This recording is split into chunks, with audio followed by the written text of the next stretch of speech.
I looked out 10 years from now and I said, do I really want to keep working for somebody else, making somebody else more money? You can have the nicest looking jail cell with all the shiny objects and TV and food, whatever, but it's still a jail cell. Welcome to Holy Fractional, the podcast dedicated to elevating the role and success of fractional workers everywhere. I am your host, Andrew Graft. Holy Fractional, the future of work starts here, and it starts now.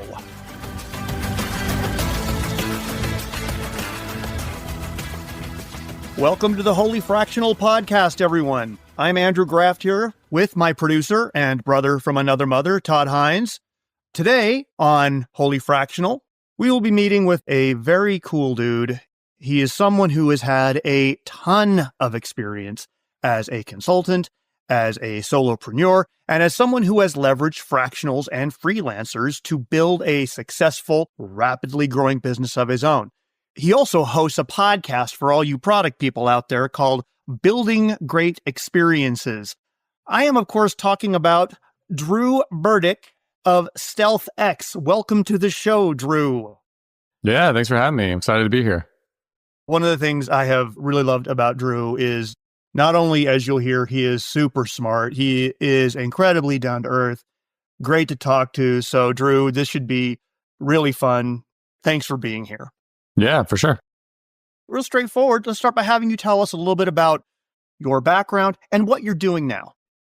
I have been in some form or fashion of customer and user experience for 16 years. Started my career as a freelancer and built that slowly over time into a small agency or studio. I had 5 employees. We worked with mostly small, medium-sized companies in the Southeast. I'm in Charlotte, North Carolina. It ended up becoming a lot of time and energy, and I was working way too many hours. I was working 80 to 100 hours a week for like 7 years straight. I have 2 kids. My daughter was born in 2013, and I realized I was like, okay, this isn't sustainable. Frankly, my first go around of building a company, it was just, I built it where I was the bottleneck. I was the one that everything was dependent on, and it just wasn't sustainable. So texted a few friends of mine. I'm like, I don't know if I'm employable, but I'm just trying to figure out a different option. And so I was able to get a role with a company called Red Ventures, which does a lot of performance marketing, digital marketing. My role there was I had a team that I led, and we worked with mostly telco companies, but a lot of different brands, driving customers through their funnel to ultimately convert. And that was fun. Did that. I got headhunted to go to AIG, which is like a large insurance company's enterprise. I was on their Center of Excellence for Design, and we focused on, they have like 2,000 digital products and experiences. And so my mandate, as well as my team, was like, go forth and make all the experiences better, make it all cohesive and coherent. And then my last role, I got headhunted to go to Slalom, which is a fairly good-sized consultancy. They've got about 13 or 15,000 people in 45 markets worldwide. And I was brought on to build an experience design practice here in Charlotte. And I did that for 5 years. Now, most recently, last June, I left corporate and I started my new company called StealthX, where we work with mid-sized companies and late-stage startups to improve their customer and user experience. So about 8 months in, I've got 3 folks full-time, and we've got a network of contractors and freelancers that we work with. Having a blast, been a lot of fun. So yeah, that's a little bit about me. Yeah, so you can tell, for those listeners out there, Drew has had quite the far-ranging career, but one of the things that seems pretty clear to me is it always had largely a thread of you kind of having your own itch to be your own boss, your own solopreneur. I know you've been in other places. You started as a solopreneur, went into sort of the full-time corporate, and came back. Is that right? Yeah, exactly. Okay, so going back to the early stages, this is very much a show about people who are going into business for themselves. And early on in your career, you probably didn't know what you didn't know at that time. What were some of the lessons you learned from your early days in being your own boss, being a solopreneur? A couple of big ones were that I didn't need to do everything. I think one of the hardest pieces of running a business is so many entrepreneurs, you're spinning all the plates, you're trying to do everything, you're doing payroll, you're doing taxes, you're doing marketing, you're doing sales, you're doing operations, you're doing all the stuff. And especially when you're in a services company, it's impossible. you're selling the work and then you're doing the work, it just becomes untenable. And so one of my big takeaways, and one of the things that I've brought forward with me now at StealthX, is I need to be focused on the most impactful things that are going to really move the needle for the business. That probably doesn't include a bunch of this tactical stuff. Like, I should delegate like a madman and bring people on probably earlier than I feel comfortable with. I was actually talking to a fractional person the other day, and she was really wrestling with, she's like, I've got 2 freelancers I'm working with part-time. I'm thinking about bringing them on full-time, but I'm a little scared because what if the work dries up and what if I can't pay them? I was like, if you got all that time back and you were focusing at 100% on growing the business, it will work. If you have confidence enough in yourself to be able to do that, it'll work out. But a lot of people are afraid of that. That's like probably the biggest lesson learned in the early stages that I'm now carrying into StealthX. You had talked about how you went from Red Ventures and AIG. You were headhunted in a lot of those cases. It wasn't so much that you were restless and moving along. You just had a nice little upward swing in your career. What made you say, well, I should throw all that out the window and I should go into business for myself again because I've already done it once? Walk us through that decision-making process. It's a good question. So it's funny. I've had a lot of people ask me that over the last 8 or so months. I would imagine, and probably not always the best. Like, what were you thinking, man? I know. Truthfully, I had equity in the firm. I was a partner level person, had a practice, was making good money, working on interesting problems with clients. But I got to the point where I'm like, okay, I could go and continue to sell 7-figure deals and deliver results for this company, and I get an attaboy at the end of the day, which is nice. But I looked out 10 years from now and I said, do I really want to keep doing this? Do I really want to keep working for somebody else, making somebody else more money? Do I really want to golden handcuffed to this? A phrase I've been telling a lot of people is like, you can have the nicest looking jail cell with all the shiny objects and TV and food, whatever, but it's still a jail cell. It just, for me, became pretty clear that I needed to make a change. And it's something also that when I left entrepreneurship about a decade ago, I knew I would do it again under different circumstances. And so my kids are a little bit older now. They're 11 and 8. We're not in the like throes of young children. We're much more established. It's a lot easier. We had runway. We're bootstrapping it, my wife and I. So we had some financial runway that we had set aside for essentially the inevitable day when I would quit and go back to doing my own thing. I recently wrote a post about an experience I had with a fractionally curious individual who was asking if it was maybe time for him to do the same. And when we really sat down and looked at his specific experience, one, he had kids and he was his family's lone breadwinner. And one of the reasons he was really looking at moving on was mainly because he didn't feel like he was getting the respect that he needed at his company. I mean, the thing that I feel like sometimes going into business for yourself, oftentimes really is a function of timing and when is the right time. I know it's easy to jump in with both feet, but there is something to be said for really taking some serious thought. You at least had some experience to be able to know this is what it takes. This is what I'm willing to put into it. And here are the risks that I'm taking. I'm just curious, not to air any dirty laundry or anything, but was there a particular moment where you just knew it was time? There are a couple different moments, key moments, but one in particular, fun fact about me, I grew up in the Philippines from ages 4 to 18, which affected just like how I think about the world and how I function as a human. But I bring my family, my wife and kids back there March of 24. And we were there for a couple of weeks. I think it was the first time in a while that I'd had the space, not having meetings back to back to back for hours a day, every day for weeks and months and years. And also sort of powered down the phone, turned off Teams and Slack and all that stuff. So having that time and space to be able to think clearly about what did I really want to do with my life? Where did I want to go? Like that was kind of the moment where I was on a beach in an island in the Philippines called Boracay, sitting there and I'm like, you know what? I don't want to look back on my life when I'm 80 something and man, I wish I had taken the shot. So that was the moment. There was a lot of other moments leading up to it.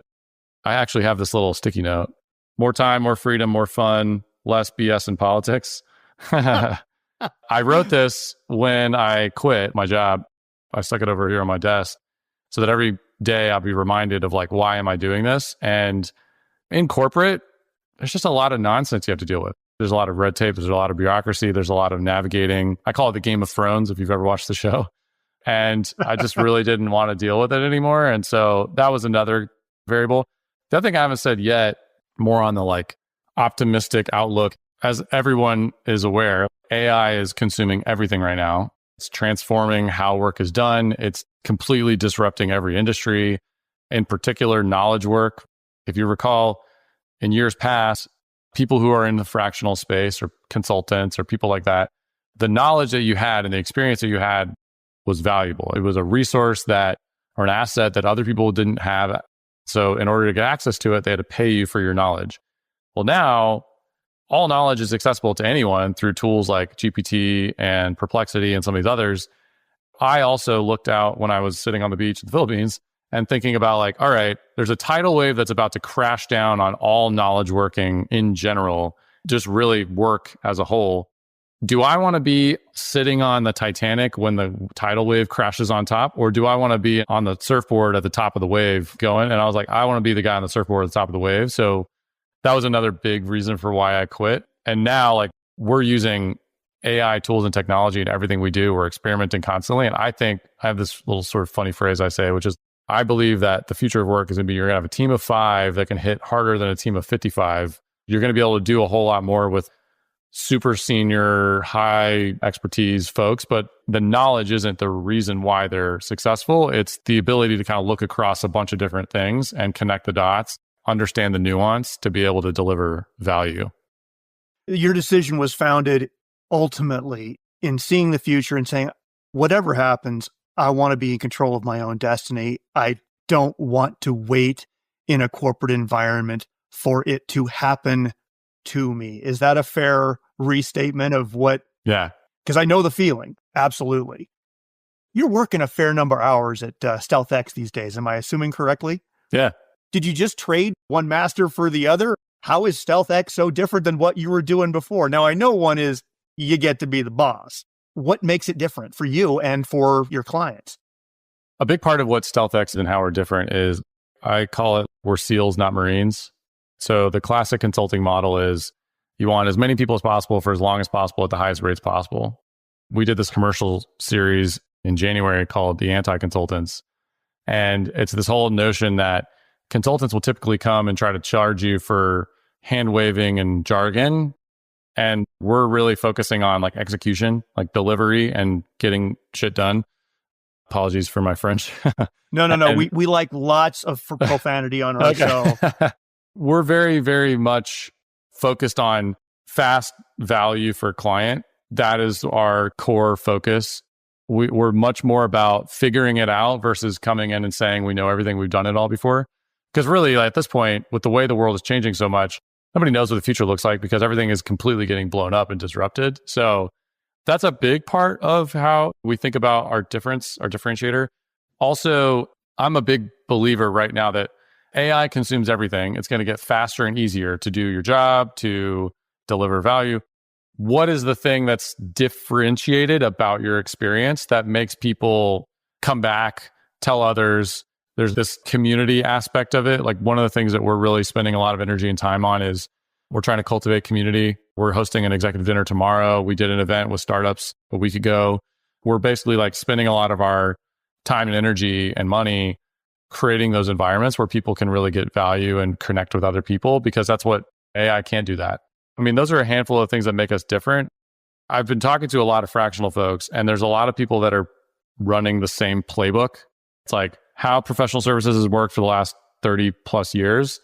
They're just doing the same thing. Like, I'm going to do a white paper. I'm going to write some blog posts. I'm going to have a webinar. I'm going to do this speaking engagement. And like, that's fine. But I think there's so much noise. It's like, what's really going to separate you from anyone else? And so one of the other things that we're doing differently is we did like kind of an analysis of other people who are in the same space as we are. And one of the things that they're not doing is like founder-led content, really focusing on creating valuable content and resources, but having like a persona around it. So I'm personally spending a lot of time and energy on things like podcasts and sharing thought leadership, putting ideas, building relationships and connections. I think that's what a lot of solopreneurs and fractional folks should be focusing their time on right now. versus using the tried and true playbook that I don't think works anymore. From our early conversations, one of the things I think is a very clear takeaway, and see if you agree, when we've talked about StealthX, you've talked in great deal and emphasized very much this idea about less talk and more work. Traditional consultants are all about looking like they have the big idea, and then who knows how it gets actually implemented. They're being paid for looking brilliant. I think a lot of fractionals would do very well to consider that very point. I see a lot of fractionals out there, maybe overemphasizing a strategic mindset. No problem being strategic, but I do sometimes wonder if there shouldn't be a bias in favor of the actual implementation. Is that what you've seen as well? Yeah, I think especially in 2025, there's a lot of fractional people. I know you and I are both from the Fractionals United community. I know there's a ton of other fractional groups and things around. As the idea of fractional becomes more and more popular, it's essentially like the next evolution of the gig economy.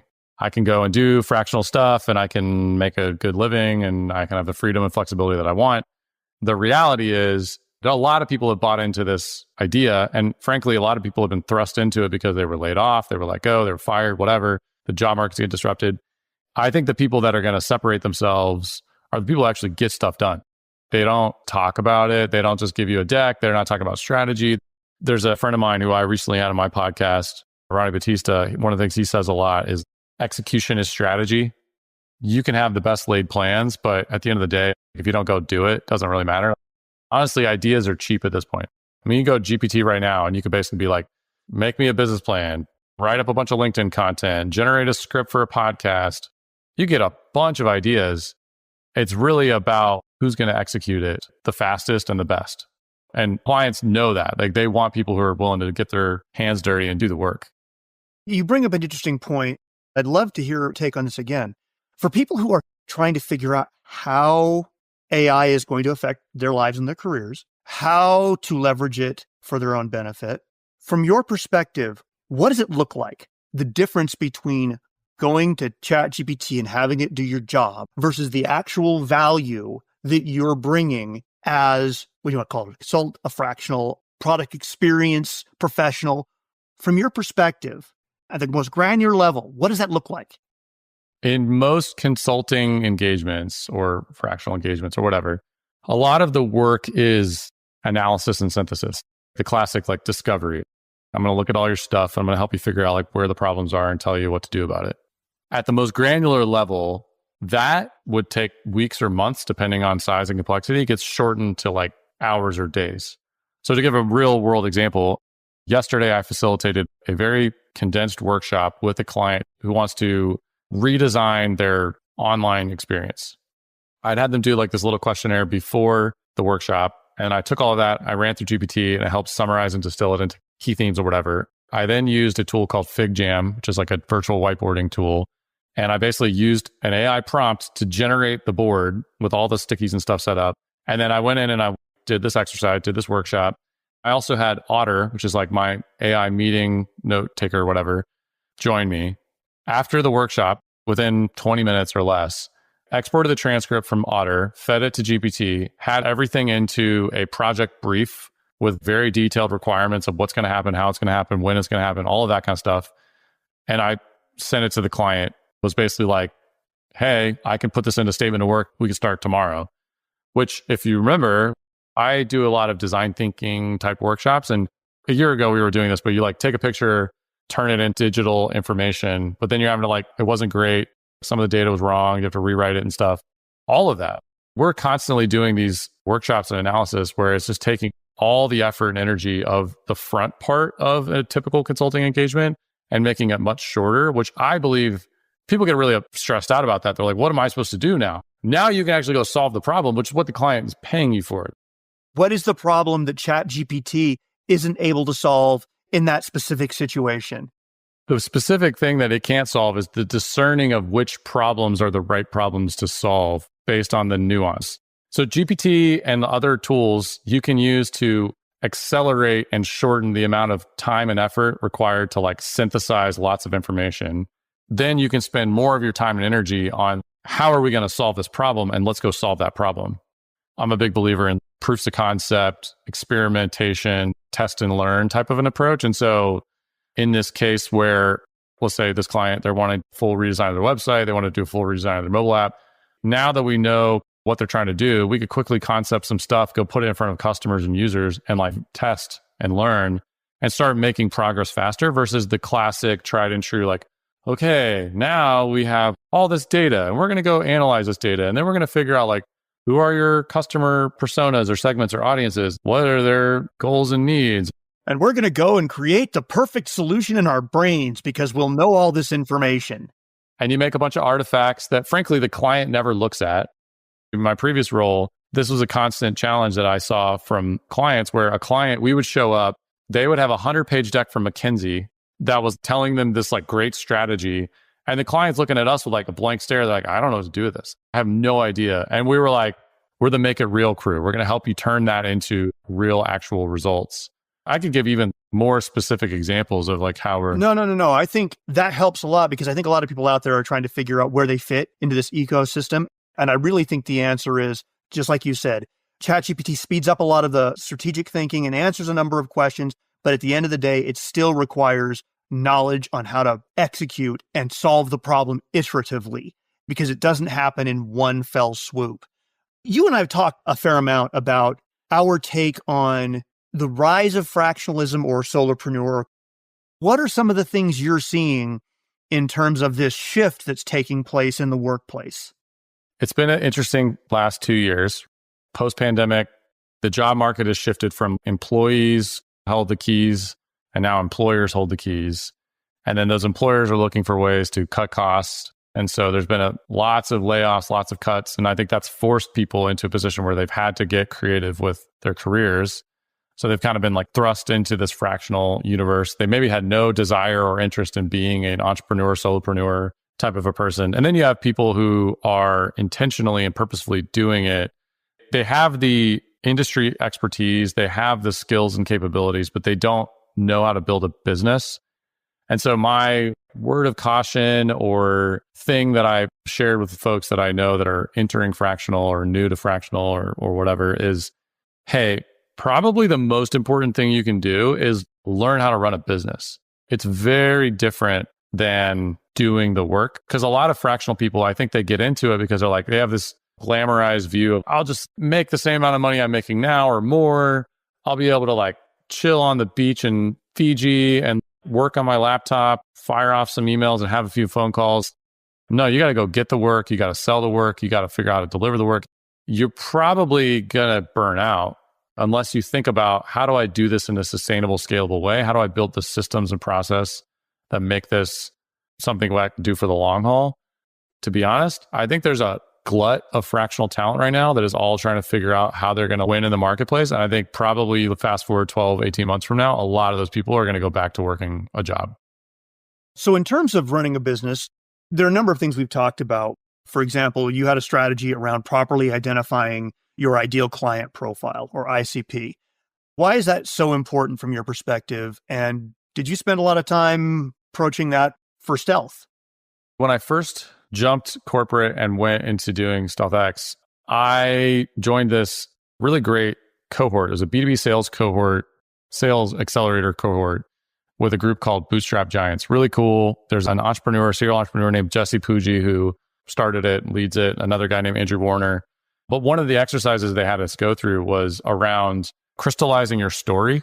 What is your story and how are you positioning yourself? But also connecting that back to who is your ICP? Who is your ideal customer profile? And I think a lot of folks, especially consulting and fractional, they're like, I can do these services for anybody. I'm capable of any of this stuff. And because they don't get focused in their messaging or focused in how they position themselves, they just look like everybody else. But the people who are really successful and the ones that I've seen that continue to grow their business, really winning in the marketplace, they've like gotten really, really, really narrow. For example, I provide growth marketing strategy for orthodontists in the Southeast.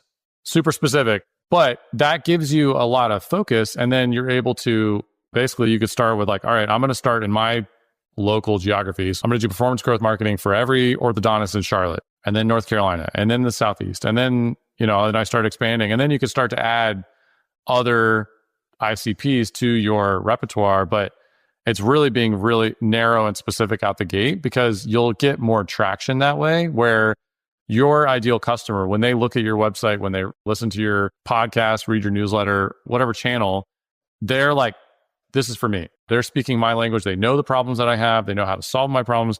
They have credibility because they've got social proof of reviews and testimonials from other people like me who have been served or helped by this person or this company.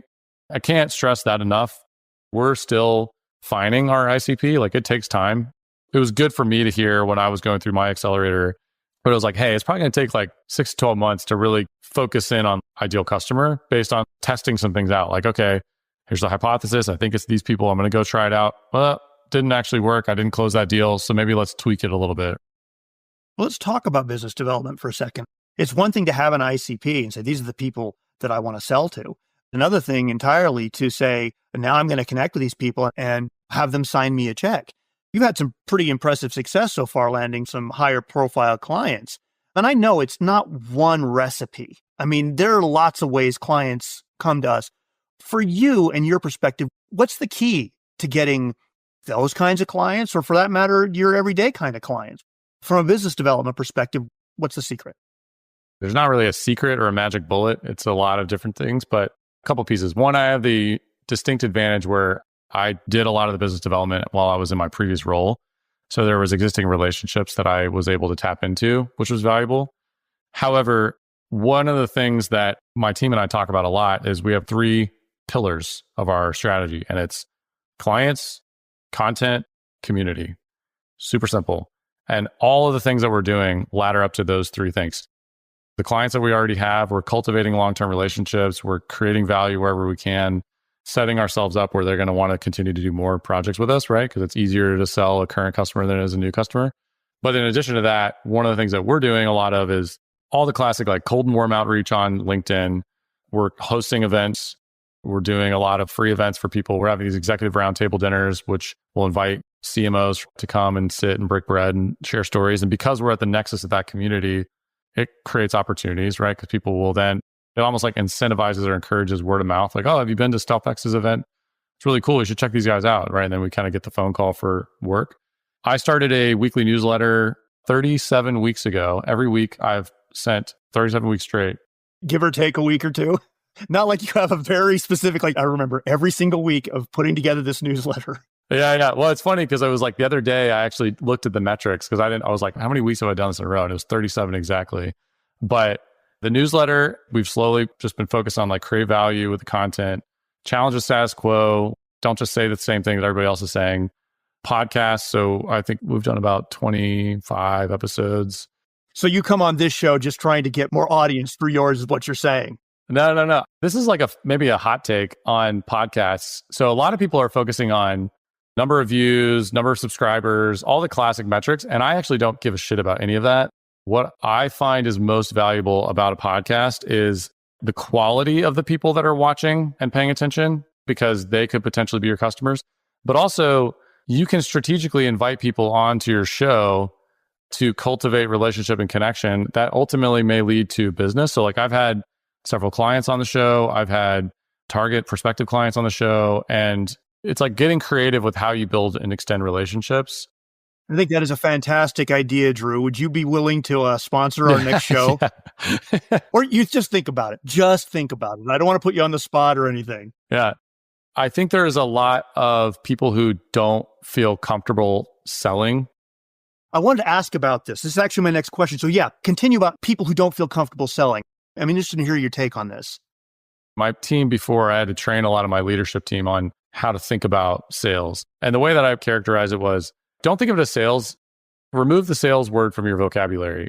Really, at the end of the day, you're having a conversation with another person and you're talking about their problem and you're talking about how you could help them address the problem. And then at the end of the day, you're like, hey, I can solve that problem for you if you want. And if they're like, oh, okay, yeah, tell me more. And then you're like, now you've gotten permission to actually be like, well, okay, so if you really want to go about this, like we can start to put a proposal together. You seamlessly move conversation, true like relationship to a real opportunity. And it's a bit of art and science, but I think step one, remove negative connotation around sales as a dirty word. And I'm just talking to people about their problems and figuring out how I can help them. That's it. And for the fractionals out there, my take on that from talking to you and other people, there's actually a step zero, which is you got to get out and talk to people. And I've talked about this before. People think of networking as this scary, creepy, icky thing. And instead, when you start framing conversations and networking and you put them in the same conversation, it is so much easier to reach out to someone and say, I'd like to have a conversation about this thing. Everybody is so complicated. Every life is so different. You don't know when you're going to show up and talk to someone when they're going to be like, oh, yes, I don't know if you know this about me, but I need exactly someone like you. And you don't know that unless you're out there talking to people. I don't know what you do in terms of networking, if you even have time to do a lot of networking, or if you consider your special events your version of networking. I spend a lot of my time networking. One of the things that I think is often missing in the fractional and consulting universe is people focus on lagging indicators, not leading indicators. One of the most valuable leading indicators is number of meetings with your ICP every week. When I first quit and started this, I said to myself, I want to take 50 meetings a month with my ICP for the first 90 days. That's all I'm going to do. I'm going to go to coffees, lunches, and dinners, happy hours, whatever. I invested in LinkedIn Sales Navigator. If you don't have it, is an incredible tool, very underrated tool, because you can pretty much look at any company, anybody, source or slice and dice by first, second, third degree connection. Who do you know that they know? And you can basically start to plot out like, I want to get to this guy who I know runs this thing in this company, whatever. I have this mutual friend that I went to high school or college with that they can make a warm introduction to this person and then I can get the meeting. For those who are out there who are like, I paid for Sales Navigator, it didn't do anything for me. I think the lesson to draw here is you couldn't have done that without knowing who your ICP was in the first place. That was critical. As I'm speaking as a marketer, why I'm getting on my soapbox, that's how critical that is, because of course it's not going to be as effective if you don't know who you're reaching out to.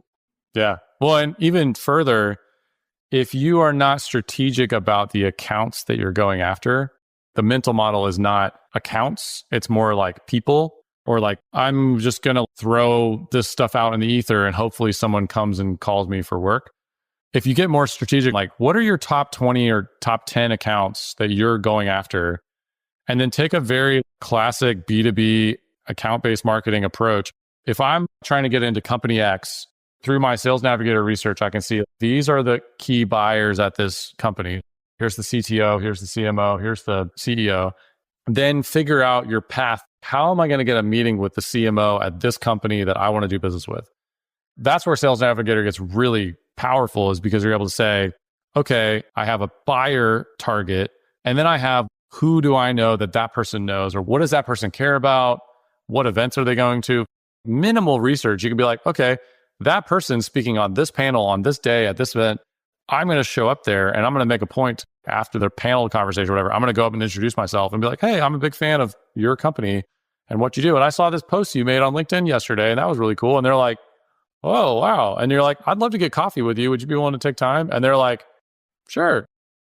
That's a great strategy. And another thing I frequently encourage people to think about is understanding the commonality between you and that person. Now, sometimes that commonality is simply, I saw your post. I know a lot of people who reach out and say, do you need someone who does what I do? As a salesperson, you talk about the funnel. That's a little lower in the funnel than simply getting to know somebody who might at some point either need your services or know someone else who does. This first step, make contact and have a relationship, because the rest of it doesn't happen if you don't have that. That's been my take and my experience. I'll give you a quick anecdotal example. Our first client, period, for StealthX was someone who was on my team previously, made an introduction to somebody else who, frankly, at the time, I was like, should I even be taking this meeting? They weren't like a buyer. They weren't like a target customer that I could go sell to. But I was like, I'm going to have this meeting. I'm going to go to coffee with them. We're just going to have an exploratory conversation, just get to know each other a little bit better. In that conversation, she's like, hey, I know these guys over here that started this agency. I'll introduce you to them. You guys would probably enjoy a conversation. Took that meeting, and literally in that call, they were like, hey, we actually are talking to our client who has this problem, and I think you guys could help them solve them. Do you want to meet with them tomorrow? And I was like, yeah, for sure. Right. It was like a honest, genuine conversation with this person that led to an honest, genuine conversation with this person, which led to an honest, genuine conversation with this person, opportunity.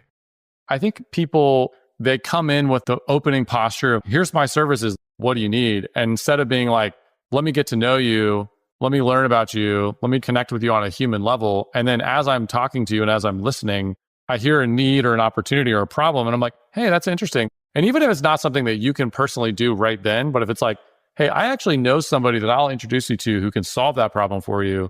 Now you just built relational capital with that person. Better believe they're going to remember you weeks, months down the road when they're like, damn, Drew introduced me to that guy. And that was super awesome. I need to call Drew because we just finished this project. It was great. And I have this other thing that I think Drew might be able to help me with. Or Drew follows up in 3 months and says, hey, I'm just checking this is how you're doing. And they said, I love this guy. I'm happy to talk to him. It feels like an art. It really is true. But if you change your mindset about what networking is and what relationship building is, about offering value and being present, it changes the whole game as far as I'm concerned. We could talk about this forever, but I feel like, Drew and I mean, we're a connection as a result of the same sort of thing. Reached out, had no idea what we had in common, but clearly we have a meeting of the minds on this. And when we realize that the experience of this podcast is really down in the toilet, I'm going to bring on Drew to help us fix it for all of our audience who's listening. So I want to thank you for that, Drew. Final thoughts before we get into our lightning round. Where do you see StealthX going in the next 3 to 5 years?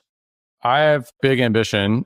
We'll see if we get there. So phase 1 is where we are now, which is services, providing services to companies, helping them make their customer experiences great.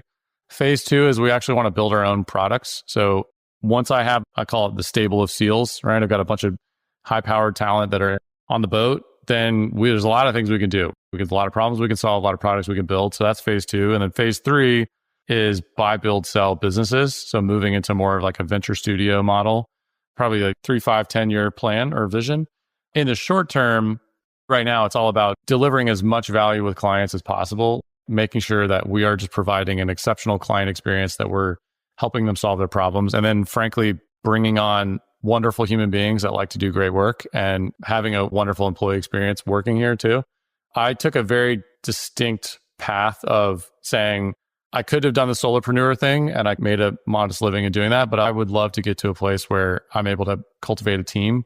I love team building. I love the dynamics of culture and creating an environment where people can do the best work of their lives. So anyways, that's a little bit about kind of where we're going. Along those lines, not to send you a flood of resumes, a number of people in this audience are product people. I talk to them all the time. Is your organization one that wants to hear from these people? And I guess it's a really hard way of asking that question.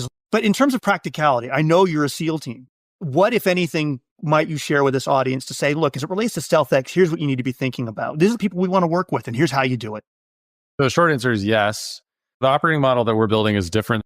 We're going to build like 8 to 10 SEAL teams of cross-functional folks, which include people who are good at marketing, product, strategy, customer experience, user experience, those kinds of things.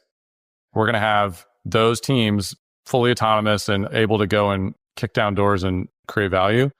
If you are somebody who understands one of those disciplines or one of those capabilities, but also is a bit of a generalist, I believe in this idea of talent model. It's a comb. So there's often people talk about T model, which is like you're deep in one thing or broad in a lot of things. I'm a big believer in comb model, where it's like you've got a lot of these little teeth. Some are shorter, some are longer. And when you take that and you marry it up with someone else's comb, now you've got like a very solid, well-rounded team that only is a lot fewer people. Yeah, like I think if you have that, like you're a generalist and you like to solve problems and you're also interested in exploring the future of work, you want to use technology to work faster, more efficiently, effectively, yeah, shoot us a note for sure. Fantastic. Last question for lightning round.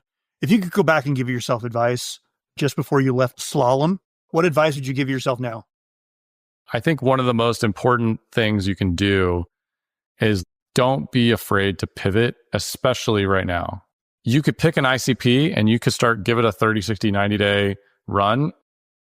As you get the reps and as you talk to customers and you start to be like, you know what? I actually don't know there's a market here. I think there's already plenty of people that are trying to do this thing. Shift gears. Be willing to pivot on a dime. I think that's what's going to give you the distinct advantage. Is there a personality trait or some sort of characteristic of people who are more likely to be SEALs than mere frontline Marines? Not to cast any aspersions on mere frontline Marines, by the way. I love you. God bless America. Yeah. No shade at Marines for sure. I have what I call my core four when I think about hiring and talent. And it's very simple. It's high give a shit factor is what I call it, passion or grit, growth mindset, bias towards action, and a good communicator. If you have those four things, that's ultimately the essence of what I think it means to be, in this context, a SEAL or a high-powered individual. The other variable that's distinct is it's not your first rodeo. The challenge that I faced when I had brought some other contractors in was they were fairly new in their career. For me, it's like, you've been there, done that. You've been doing this for 10 plus years. You've got this mindset and this ethos of bringing passion and grit to everything I do. One of the other things we talk about is like, I don't know, but I'll figure it out. You know what you know and you know what you don't know. And you're not trying to pretend like you have all the answers, but you have a attitude of, I'll figure it out. I'm not going to back down because it's like, oh no, I'm scared. I've never solved this problem before. It's like, hey, just be willing to try, right? And figure it out. Well, okay. Given that I'm eager to get to these lightning round questions, in fact, as far as I'm concerned, they're the most important part of the show. So I want you to buckle up. I want you to imagine some stressful game show kind of music in your head. And this is our lightning round of questionably fractional questions. I'm going to fire them at you, and I just want to hear from your heart. Okay, Drew, you ready? Let's do it.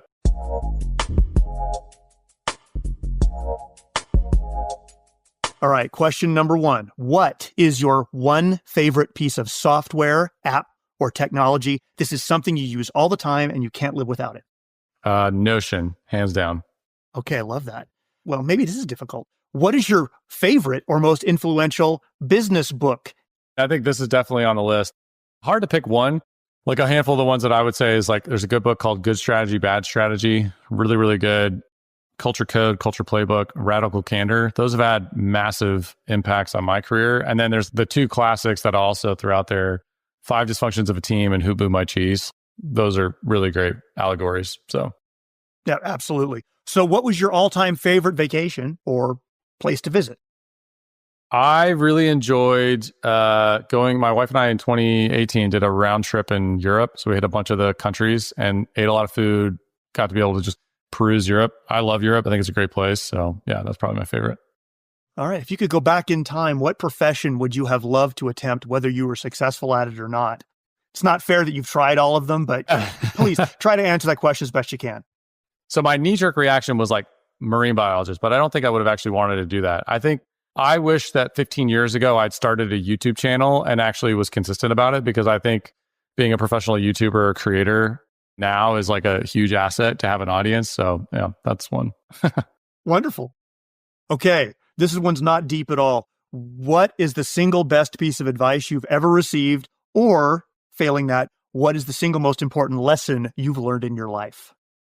Most important lesson, I won't go into all the details, but I have a tattoo on my right arm that says, do the next right thing. And it's a philosophy and attitude that I've adopted over the last several years, which is basically just, sometimes you just got to just do the next right thing. If you feel overwhelmed, if you feel stressed out, if you feel like, the world's against you, you just got to, what's the next thing? And then the next thing and the next thing. It's like that idea of compounding interest versus eat the whole elephant all at once. Oh, that's fantastic. Lastly, Drew, where can people learn more about you and your work? I post all the time on LinkedIn. So if you look me up, Drew Burdick, I'm there. You can also find me on drewburdick.com, which has a bunch of links to all my stuff. And then my company, feel free to check us out, stealthx.co. We've got some cool stuff there, content that we're sharing regularly. So yeah. Fantastic. Well, Drew, this has been, as I expected, an awesome conversation. With that, ladies and gentlemen, we come to the end of another edition of Holy Fractional. I want to thank our guest, Drew Burdick, for appearing on the show today. I also want to thank the world's best podcast producer and my partner in part-time, Todd Hines, for making this journey with me. And a big thank you to all of our listeners for joining us. So until next time, stay healthy, stay safe, stay fractional.